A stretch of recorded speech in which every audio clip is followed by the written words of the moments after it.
Sanibonani, welcome back to enye video. Ngiyabonga kakhulu for coming. Ngicela usubscribe, like video, share video as well.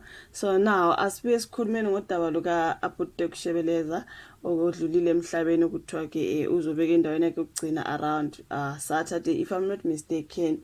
Bekunodaba elibhalile ukuthi uze wadlula emhlabeni ke lokho ikhala ngosizo kusho ukuthi bekukhona izimali ezidingekayo bekumele ukuthi mhlambe ayohlinzwa into ekanjalo. Ngaze imali yokuhlinzwa mhlambe ukuthola nje usizo kunala ngifunde khona ukuthi uma wakhe wayeke wakhala kuba uGayton Mackenzie who is the Minister of Arts, Sports and Culture ukuthi asizwe ke ngemali ukuze akwazi ukuthola usizo oludinga imali eningi kakhulu bafowethu. So bebebhala ukuthi washona ke uze washona emhlabeni ekhala ngosizo inkakha ekwayito engasekho uVictor Dok Shebeleza Mkhopane ithuswe ngokuba nenhliziyo emnene.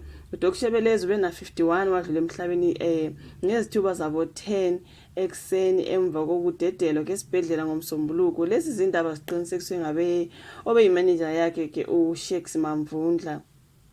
Lo mculi ke uqala ukungena ephuma esibhedlela kusukela ngoJune ka2024 ekuqaleni kaDisemba kumxine kakhulu ukugula ke kwazi kwadingeka ukuba ahlinzwe. I think so bengizwile indaba yeoperation uhamba nje bese kudingeka ahlinzwe okwesibili. So bekuloku kufuneka imali zokuthi ahlinzwe kanjalo bafowethu. So ngenxa yokuthi ke bekumba eqolo ke njengoba bekudingeka lo mculi akhiphe enye imali ewu350,000 rands.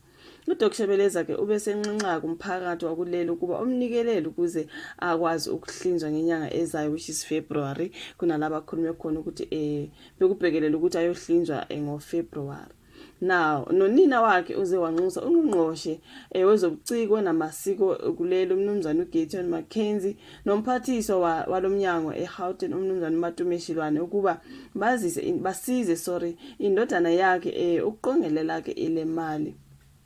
Omunye osaziwayo ke abancome ubumnene kaDok Shebeleza umrapper uEl Tito uthe ke wanikeza igunya ke lokusebenzisa isinsimbi zengoma kaDok Shebeleza bethi getsa mahala ngesikhathi eqopha eyakhe ayithi Steve Gekana. Amagalelo kaDok Shebeleza enza umrapper uCasper Nyovest waze wamhlonipha ngengoma ayiqamba ngaye eyayithi Dok Shebeleza. uShebeleza ke ungomunye wamavulandlela omculo wekwayito futhi ke wakhipha album yakhe yokuqala eyayithi Shebeleza nenoni elithi getsa wabe selandelisa ke ngengoma yamenza wavelela emculweni esihloko sithi sikomfete. Kusukela lapho nje uDok Shebeleza bese ekhipha kamanye amanono okubala ku elithi ebumnandini nelithi Jive yoyo. Ngenzuzo ayenze ngomculo uDok Shebeleza wakhele inqwaba yemindeni entulayo izindlu futhi wafundisa ke inqwaba yentsha ezikhungweni zemfundo ephakeme. Abaculi ke abezishaya isifuba ngokuthi waba nesandla empumeleni yakhe ngu-WHP, uBrown Dash, uPro Kid, uNoproverb, noZahara nabanye ke bafethu sokuthiwa ke uze wahamba ekhala ke ngosizo lwamasenti ukuthi akwazi ukuhlinzwa. Kanti ke kuye kwamkhulela ukugula waseyadlula emhlabeni. Lana bekhuluma ngenkonzo yesikhumbuzo sengwazi ekwayito uVictor Dok Shebeleza Mkhopane izobanjele eSABC Radio Park eAuckland Park eGoli ngolesithathu ngo3 ntambama. Lo mculi odumo lwengoma etebumnandini ethi getsa udlule emhlabeni ngolwesine ngabo 10 ekseni. Babhale khona ukuthi bekhala ke ngosizo lokwenza ke ioperation.